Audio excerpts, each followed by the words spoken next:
What is the creepiest and most unexplainable paranormal experience you've ever had? Not creepy but kind of cool. My mother split and transplanted a rosebush from my grandfather's farm about 40 years ago. It took but never bloomed. At that point she only kept it because it grew into the fence nicely and kept us kids from climbing it. My grandfather died about 5 years after she transplanted it, and that spring it bloomed red roses. A few years after that my grandmother died, and the spring after it bloomed white roses. These are the only 2 years it has ever bloomed. My mother's favorite animal was the hummingbird. Last year, shortly after she passed away, a hummingbird came right up and looked at me as I was on my way to my car to go to work, like a foot away, and just checked me out for a while and flew off to do hummingbird things. Once I got to my car, I broke down. Just sat there in the driver's seat and cried. I'd like to think my mom was somehow checking up on me. I know it's silly, but for that moment I felt like she wasn't gone and she was still there watching over me. When I was around 12, my mother had to go out of town for a bit and she left me home alone for a few days. We lived close to relatives, so it wasn't a big deal back then. She refused to give me a mobile phone because she figured she could just call me on the landline if anything came up. She told me the date when she'd be back, and that was that. The date arrives and I hear my mom knocking on the door downstairs, calling my name. My dog, who loved her, got excited when she heard her voice and ran down ahead to greet her. She got to the door, freaked the hell out, and ran back upstairs to me. I refused to go down and open the door. The phone started ringing and the knocking stopped. I picked up the phone to hear my mom say, "Hey, I'm sorry. I have to stay one more day here. I'll head home tomorrow." TLDR, someone/something pretended to be my mom. Didn't fool the dog. Undefined. I was a rookie cop when my brother committed suicide. He was one of my older siblings, but we were very close. He died in another state, and I had a lot of guilt then about not recognizing the signs.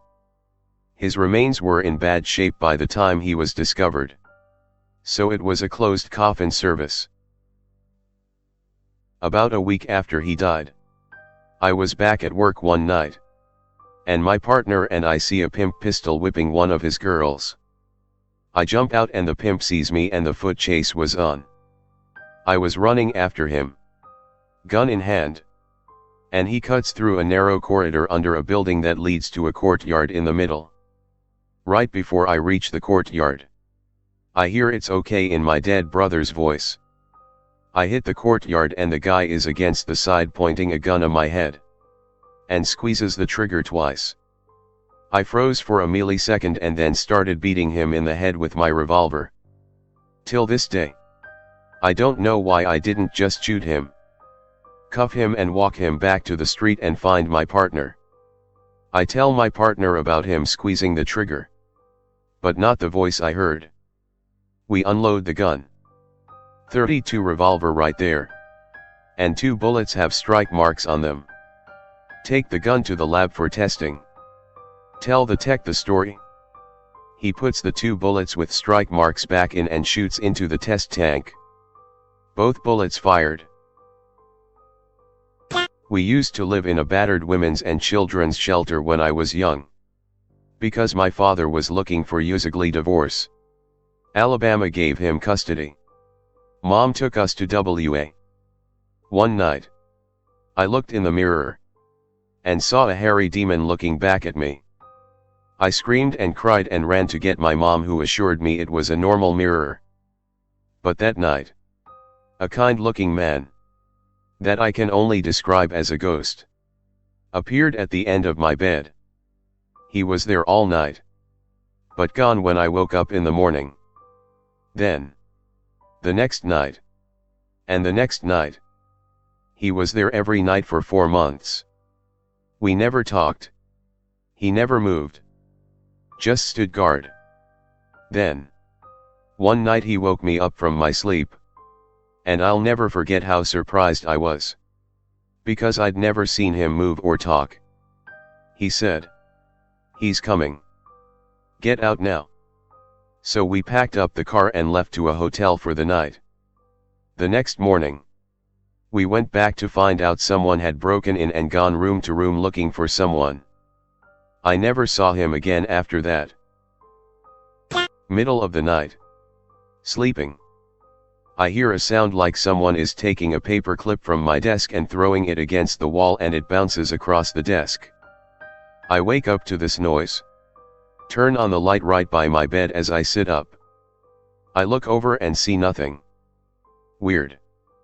As I'm ready to lay back down, my 20-pound steel gumball machine falls from the shelf over my bed directly onto my pillow where my head was not 30 seconds earlier.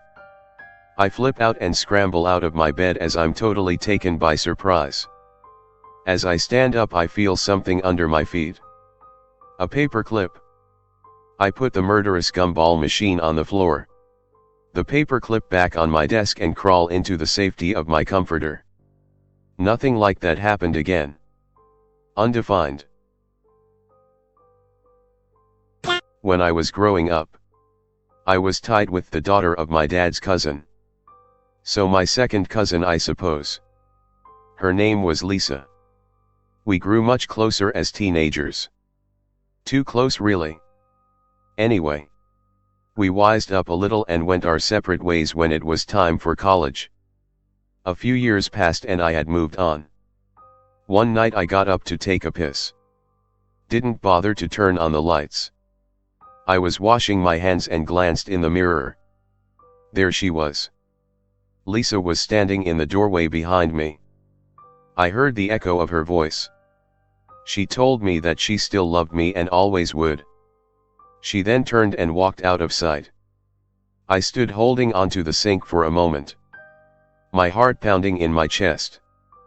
I calmed myself down and decided it had just be a dream. I tried to go back to bed. My pillow smelled like her. She could have been in the room seconds ago. I lay back down, and as I drifted off to sleep, I felt her warm, familiar presence against my back. The next morning there was no sign of her. No scent. No indent in the covers. I wrote it off as a dream. I got a call from my mom later that day. She told me Lisa had died a few days earlier. She had been killed by her boyfriend. He got drunk and angry and he hit her, and that was that.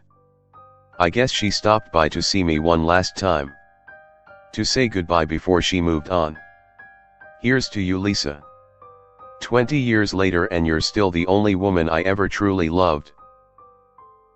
As a 4-year-old, I've beeping hated tying my shoes. I was terrible at it and progress was just not happening. One morning I was throwing a speep fit because my mom told me to tie my shoes before we left the house. And I was trying to avoid this horrible responsibility while crying and screaming on the 3rd or 4th step of the staircase. The ceiling above the staircase extended from the 2nd floor, horizontally, to the space above the 1st step, where it met a vertical wall that connected the 2nd floor ceiling to that of the 1st. Imagine a big upside down L. So my punkus is screaming on one of the lower steps, and my gaze drifts upwards after a few minutes. I stop crying immediately, and I go silent. I distinctly remember seeing a man in a sharp black suit with the head of a boar, only blue and complete with tusks and fur, bracing himself in the corner of the ceiling like a ninja above my head, staring down at me. He didn't say anything to me, but I know what he wanted. My mom began to ask me what happened, noticing my abrupt change in mood, and I cut her off in a monotone, saying only he told me to be good. Lived in an old 2-bedroom, 3-story walk-up for a time in my early 20s in Toronto. A few days after moving in, my roommate Mike chides me in the morning for banging on the wall that separated our bedrooms and pacing back and forth across the apartment at night. We just agreed he must have been dreaming or it was sounds from other apartments as I had done no such thing. We agreed that it must have been nothing and left it at that, but this became a regular nightly occurrence.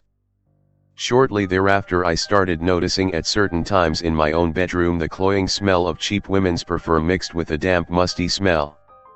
Imagine an old person's clothes left on a damp musty basement floor near a litter box that wasn't being changed often enough, and you get the idea. What made it even weirder is that I would be filled with a sudden horrible sense of foreboding a few moments before the smell would begin. Mike flaked out and left only 4 months into our 1-year lease, which meant I was left footing the rent for the entire place until I could find another roommate.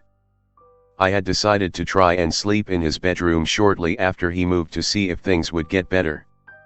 The very first night I slept in his former room, I had an incredibly detailed and realistic nightmare of myself standing in the dimly lit bathroom of the apartment and cutting my own face with a large shard of glass while staring into the broken bathroom mirror. It was only broken in the dream. Soon after that I started to hear the loud bangs at night and the flushing of the toilet in the bathroom. Several times the hot water in the bathtub turned on full blast in the middle of the night. One of the freakier things that happened not too long before I moved is the time I was woken up by the TV blaring Poltergeist on City TV at about 2 in the morning. At the time that channel would always play movies late at night, but the fact that the one time my analog TV turned a knob to change the channel or the volume, pull a knob to turn it on, turned on by itself at full blast, was the time a movie like Poltergeist was playing. What is the creepiest and most unexplainable